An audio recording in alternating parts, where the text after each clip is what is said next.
Allez, bonjour à tous. Donc c'est parti pour une petite vidéo d'analyse technique comme d'habitude. On va voir un petit peu la situation du Bitcoin. On verra Ethereum, on verra un petit peu la situation générale pour les altcoins. C'est ce qui nous intéresse en ce moment, vu qu'on est sur une période un peu calme. On va voir un petit peu si les altcoins peuvent accélérer dans les prochaines semaines ou bien ce qu'on peut avoir finalement, qu'est-ce qui va se passer sur le début de l'année 2026. On va voir un peu tout ça. Donc déjà j'aimerais juste revenir un petit peu sur le fait que on a, je l'avais dit à l'époque, à cette clôture ici là, au début du mois de novembre, on a eu vraiment un signal qui n'était pas positif et derrière en fait on a chuté jusqu'au à peu près 80 000 $ on va dire. Finalement ça veut dire quoi? Ça veut dire qu'on a une fragilisation de la tendance pour la première fois du cycle, je dirais en hebdomadaire. Parce que si on regarde un petit peu, on a quelque chose comme ça depuis le début du cycle avec des creux et des sommets ascendants. Donc quelque chose de positif, mais là ici on a vraiment cassé quelque chose justement en cassant les 110 000 $. Maintenant c'est pas forcément une catastrophe, il faut quand même garder en tête que ça peut être problématique pour les semaines à venir. Vous allez voir un petit peu, je dirais, comment je vois les choses pour les prochaines semaines. Donc là déjà, on voit bien que depuis novembre, mi-novembre on va dire, on est dans un range. Voilà, il se passe il se passe des choses, mais je veux dire, c'est quand même assez calme. Enfin, calme. Je veux dire, il n'y a pas une grosse volatilité, c'est ce que je veux dire, parce que finalement, il n'y a pas de forte hausse, ou de forte baisse. Donc voilà, ici, on a fait une petite déviation au-dessus du range. On pourrait peut-être revenir au niveau du bas du range. Ici, on a fait des déviations, si on peut dire ça comme ça. Donc finalement, tant qu'on reste dans ce range, il se passe pas grand-chose. On est plutôt sur un support en hebdomadaire d'après mon indicateur Trendix. Ici, on avait voyons un petit peu depuis le début du cycle. Bon là ici on avait fait résistance, ici on a fait support 1, 2, 3 fois, ici on n'a pas fait support mais c'était pas loin, et ici on fait support pour l'instant au niveau de Trendix. Donc au final ce qui est assez intéressant je dirais, c'est que je pense qu'on peut quand même avoir un rebond ici. On a eu une forte baisse, on peut maintenant avoir un fort rebond entre guillemets. Maintenant, il faudra être extrêmement vigilant, comme je l'ai dit lors de la dernière vidéo, il faudra être extrêmement vigilant aux structures. C'est-à-dire que si j'ai des structures comme ça et que là, ça commence à bloquer et qu'on a un signal baissier ici avec un changement de tendance en hebdo, donc ça voudrait dire, vous avez compris, un top ici, attendez, hop, je vais faire ça un peu propre, un top ici, tac, tac, tac, hop, vous voyez ce que je veux dire, hop, tac, ici on baisse, donc on marque un top, et derrière en fait on aurait un double top entre guillemets, avec donc un top ici et donc ici un double top avec la cassure de ce creux là. Donc finalement ça serait un double top, ça montrerait vraiment que ces niveaux là sont très défendus par les vendeurs et que donc finalement sur ce cycle ce serait peut-être un peu compliqué de dépasser les 125 130 000 $, même si on a les ETF, même si là, voilà.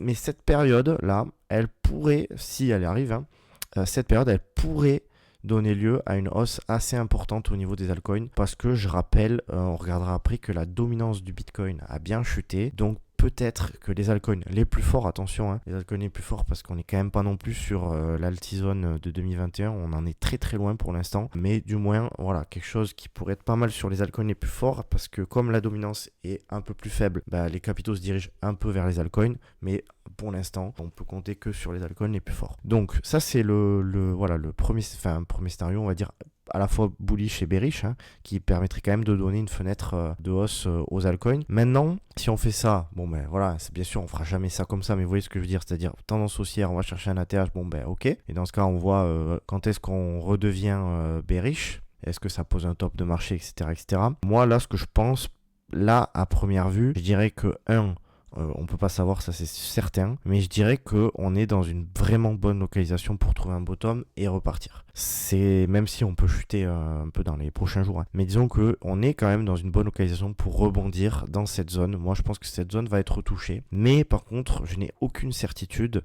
sur cette zone, quoi. C'est-à-dire que là cette zone elle peut vraiment faire barrage et derrière on peut partir vraiment en bear market. Voilà. Sinon, comme je l'ai dit, il faudra vraiment voir les structures en hebdomadaire. À mon avis, ce sera très intéressant. Et si vraiment on continue à être haussier, pourquoi pas aller plus haut, on verra jusqu'où. Et dans ce cas, ça pourrait être très très bon pour les altcoins. On pourrait donc imaginer éventuellement une altizone du côté des altcoins du coup. Mais dans quelques mois, il faudra un peu de temps à mon avis quand même, si vraiment ce scénario se met en place. Maintenant, je rappelle qu'on est dans un range. Donc ça veut dire quoi? Range dans une tendance qui est plutôt un peu fragile, on va dire. Tant que, on peut pas dire vraiment baissière, mais au moins fragile, parce que là il y a une fragilisation de la tendance. Et donc finalement, si on sort du range par là, bah, malheureusement, ça veut dire que vraiment on peut vraiment du coup rentrer en bear market sans même avoir fait quoi que ce soit de positif. C'est possible, hein, je veux dire, le marché nous doit pas grand chose en soi, voire rien du tout. Donc ça, c'est un scénario qui est possible, hein. Une clôture sous ce dernier creux serait vraiment pas positif pour moi. Donc maintenant, je vais aller en journalier. En journalier, donc on voit un petit peu cette espèce de range. Bon, c'est pas pareil en journalier, hein, mais en journalier, on voit qu'on est plutôt sur un rebond pour l'instant, hein, avec voilà, quelque chose qui se développe à la hausse depuis quelques semaines maintenant, depuis la fin du mois de novembre. Je l'ai partagé sur X, Twitter, enfin anciennement Twitter. On a tagué parfaitement Trendix. Déjà c'est intéressant, hein, parce que ça montre encore une fois que Trendix est ultra intéressant, hein. Vous voyez, support ici, résistance là, énorme rejet, hein, au niveau de, enfin énorme, bon voilà, faut pas non plus exagérer, mais du moins quand même 7-8% de baisse. Maintenant, voilà, moi ce qui m'embête, c'est que là, oui, on a des structures haussières, donc on pourrait normalement continuer de monter. Maintenant, moi, ce qui m'embête, c'est qu'ici, il y a vraiment pas mal de motivation pour aller enlever tout ça. Et j'aimerais vraiment pas voir ça, en fait, parce que comme on l'a vu, on est dans un range. Alors, pourquoi pas aller chercher toutes ces liquidités et repartir ? Tant mieux si on fait ça, hein, mais c'est vrai que là, quelque part, on a perdu ce niveau de support, hein, vous voyez, parce que là, résistance. Ici, on est censé faire support, donc on fait pas support. Et donc, au final, on peut dire que c'est une espèce de déviation. Et maintenant, l'objectif, c'est peut-être de revenir en bas de range, au niveau de, enfin, si on estime qu'on est dans un range, de revenir autour des 85 000 $ à peu près. Maintenant, on verra un peu ce qui se passe. Si c'est ce qui se passe, on verra un petit peu. En tout cas, il y a vraiment possibilité de faire ça, de faire ce mouvement baissier après avoir eu un rejet au niveau de Trendix ici. Donc, maintenant que j'ai parlé de ça, l'autre possibilité, c'est ce que je disais, c'est-à-dire qu'en hebdomadaire, on a des structures positives, auquel cas, on repasse aussi ici au niveau de Trendix. Je rappelle que ça, ce serait vraiment très positif. Pourquoi ? Parce que tout simplement, on était haussier entre janvier 2023 et le top de novembre, enfin on va dire ça a croisé à la baisse en novembre. Donc en fait pendant X années on a été haussier sur Trendix, hein, on le voit, ça a jamais croisé à la baisse, et là on a croisé à la baisse. C'est plutôt mauvais signe, hein, puisque lors du dernier bull run ici en fin d'année 2021, on avait, qu'est-ce que c'est que ça, pardon, on avait vraiment fait quelque chose d'assez négatif. Vous voyez, à chaque fois rejet, ici un léger truc, mais mouvement baissier qui montre vraiment qu'on est en tendance baissière, rejet, enfin bref, ça pour dire que ça veut pas dire qu'on va avoir exactement ça, peut-être que si, jusqu'à preuve du contraire. En tout cas c'est ce qu'on a pour l'instant, enfin jusqu'à preuve du contraire je suis prudent parce que Trendix est baissier. Maintenant si on peut très bien avoir un faux signal entre guillemets, revenir au-dessus et lancer du coup un signal bullish. Et comme je viens de le dire, là par contre ça pourrait être vraiment très intéressant parce que le dernier avait vraiment donné quelque chose d'assez cool. Mais bon, ça encore une fois, rien n'est jamais certain, je le rappelle. C'est juste que cet indicateur est assez intéressant, c'est pour ça que je le partage. Mais voilà, il faudra un peu voir comment les structures se forment et voir un peu comment, si on a des signaux positifs, négatifs, on verra ça au fur et à mesure. Je vais repasser en hebdo, on va passer sur Ethereum en vraiment très rapidement. Ethereum pour l'instant, on le voit ici, qui a bien réagi sur une zone un peu pivot, hein, support, résistance. On passe en dessous ici, résistance. Ici on revient sur support, donc voilà, on va dire autour des 2008. C'est vraiment le niveau que j'aimerais qu'on conserve, hein, c'est vraiment le niveau matérialisé par Trendix en hebdo. Et qu'est-ce qu'il nous faudrait sur Ethereum ? Il nous faudrait une récupération des 4000 $, hein, concrètement. Ici il faudrait vraiment avoir une hausse, une récupération des 4000 et derrière pouvoir exploser à la hausse. Parce que si on perd justement cette zone, c'est direction 2100 et puis derrière pourquoi pas retour ici, ou qui sait, voilà. Maintenant si on regarde un peu les structures globales sur Ethereum, on s'aperçoit qu'on est vraiment sur des choses plutôt haussières, on va dire. Enfin, vous voyez ce que je veux dire ? Ici, tac, si on fait vraiment les grosses structures, on a quelque chose d'assez positif. Donc bien entendu, ça veut dire qu'aussi théoriquement, on est censé pouvoir revenir jusqu'ici et on peut faire ce genre de choses, hein. Et là, on est toujours haussier en fait, on aura été haussier tout le long. Mais bon, voilà. Est-ce qu'on arrive à tenir une position jusqu'à 1300 quand on a acheté peut-être autour de, j'en sais rien moi, 2000, 3000, etc. Ça, c'est vraiment autre chose. Donc je vous invite à être prudent si jamais vous n'êtes pas dans la vision long-termiste, on va dire. Mais du moins, la structure est plutôt positive pour l'instant sur Ethereum, même si c'est pas le genre de structure que je préfère, hein. Je préfère d'autres choses, mais du moins pour l'instant c'est encore assez positif Vous voyez, hop, voilà, je le remontre encore une fois, mais voilà. Donc du coup, moi, ce que j'espère ici, c'est d'avoir vraiment un rebond sur le Bitcoin, parce que si Bitcoin chute, bah, Ethereum va vraiment se faire défoncer. Si Bitcoin part au-dessus des 100 000 $, bah là, vraiment, on peut vraiment être autour des 4000, voire au-dessus. Donc voilà pour Ethereum, j'espère vraiment qu'on va casser les 4000. Ensuite, je vais parler vite fait, parce que j'en ai parlé juste avant, de la Bitcoin dominance qui n'a pas vraiment bougé, donc je vais faire très vite. À savoir que oui, on a une fragilisation pardon, de la tendance avec un espèce de top ici. Enfin, c'est pas une espèce de top, c'est un top. On bloque dans cette zone, comme c'est tout à fait logique, hein, puisque maintenant qu'on a marqué un top ici, ça c'est censé être une zone d'offre où on vend. Mais maintenant, moi ce que j'aimerais pour vraiment confirmer que les capitaux se dirigent vers les altcoins, c'est une prise de ce niveau-là. Donc ça veut dire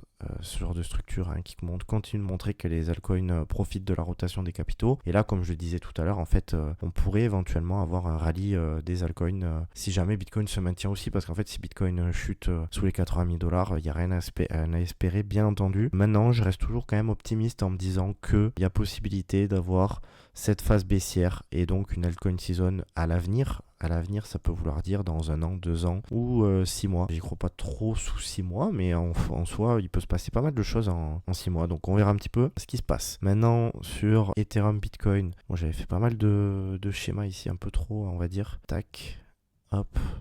Hop, j'enlève un peu tout ça pour faire du propre. Ici, voilà, ce qui est assez intéressant, c'est qu'on a vraiment l'impression d'avoir quelque chose d'assez similaire à la fin du bear market de 2020-2021, même si on n'a pas les mêmes choses, hein. C'est-à-dire que Bitcoin a vraiment dépassé son ATH, etc. Mais on a l'impression qu'on a posé le bottom de la paire Ethereum-Bitcoin il n'y a pas si longtemps. Bon, bien sûr, ça remonte, hein, puisque c'était en avril 2025, mais du moins, voilà, toute cette phase-là, je pense qu'elle peut arriver. Honnêtement, il n'y a absolument aucune certitude, hein. Mais je pense qu'il y a moyen, parce que là, on est vraiment en train de faire des structures, on est en train de bloquer, vous voyez, encore une fois autour de Trendix, donc ce niveau qui est toujours très intéressant, je trouve. Vraiment assez intéressant souvent, du moins, hop, support ici, ici on hésite, on fait support là, on résiste ici, bah on résiste aussi. Maintenant on peut vraiment avoir ce genre de choses et éventuellement repartir à la hausse tant qu'on a cette dynamique avec des creux et des sommets ascendants comme ça. Mais on peut être optimiste sur Ethereum. J'espère vraiment qu'on est dans ce stade là, il y a vraiment les moyens d'être à ce niveau-là. Donc voilà, après j'avais dit éventuellement, dans un premier temps pour moi c'est le retour ici qui sera vraiment intéressant, et vraiment si ici on a une énorme euphorie, Ethereum à, je sais pas moi, 10K, des altcoins qui sont en train d'exploser à la hausse, etc., faudra faire attention. Et si jamais on explose beaucoup plus, tant mieux, mais du moins il faudra quand même faire attention dans cette zone à mon sens. Voilà, je vais faire un dernier petit tour rapidement sur, c'est ici, sur la capitalisation des altcoins. Donc là au final on a eu un nouveau rejet au final autour des 1500 milliards de dollars, hein, une fois, 2 fois, 3 fois, 4 fois, 5 fois, 6 fois, enfin bref, plein de fois à ce niveau-là. Je pense qu'il y a moyen de revenir ici, éventuellement sur les altcoins si Bitcoin reste fragile, mais l'objectif, vous le voyez, hein, l'objectif, franchement, sur les altcoins, il pourrait y avoir quelque chose d'assez fou si on arrivait à faire ça. Mais là, encore une fois, ça risque de dépendre du Bitcoin. Parce que si le Bitcoin est moche, il n'y a aucune raison que les altcoins soient jolis. Pour l'instant, on a une dynamique qui est encore assez correcte. Pour l'instant, si on regarde vraiment la dynamique de fond, sans regarder vraiment le détail, j'estime qu'on a vraiment quelque chose d'une dynamique assez... voilà, si je vous enlève ça et je vous mets ça comme ça, vous voyez que vraiment on est sur une dynamique qui est plutôt bullish. Maintenant, voilà. On peut aussi revenir ici et chuter, auquel cas là ça deviendra un peu moche. Mais du moins pour l'instant, j'estime qu'on n'a pas eu le FOMO qu'on a eu en fin d'année 2021 avec l'explosion haussière ici vraiment caractéristique des cycles haussiers, puis de fin de cycle haussier, j'ai envie de dire. Donc voilà, après est-ce que ça c'est suffisant pour poser un top? Alors oui, il y a de la hausse depuis 2022 globalement sur très peu d'altcoins, hein. C'est concentré sur très peu d'altcoins, hein, puisqu'il y en a beaucoup qui sont à des plus bas, hein. Je vois par exemple eGold qui était très fort eGold, il s'appelait plus comme ça, mais Multiverix qui était très fort en 2021, il est vraiment sur un all-time low pour le coup, alors qu'on est censé être en bull market. Donc voilà. Est-ce qu'on est à l'aube d'un géant mouvement sur les altcoins? C'est possible, mais pour ça, il faudra vraiment sortir de ce niveau, hein. Vous voyez que ça défend très fort ce niveau. Et si on le casse, je pense qu'on peut vraiment avoir quelque chose d'assez explosif sur les altcoins. Là, vraiment, même aucun retest, hein. À mon avis, possible de faire aucun retest. Alors, bien sûr, peut-être pas comme ça, mais vous voyez ce que je veux dire, hein. Possible de faire aucun retest parce que on aura eu 1000 occasions d'acheter des altcoins, même si jusqu'à aujourd'hui, ça n'a pas vraiment porté ses fruits, on va dire, sauf sur les altcoins les plus forts encore une fois, mais il y en a très peu. Donc voilà, encore positif, mais quand même, à un moment donné, donné, il va falloir que ça casse ici parce que sinon ça risque d'être assez moche. Et j'aimerais alors là vraiment une perte. Là, on est vraiment dans une localisation assez bonne pour pouvoir exploser la hausse. Ici, maintenant, une perte de ce niveau ici serait vraiment pas très très bon.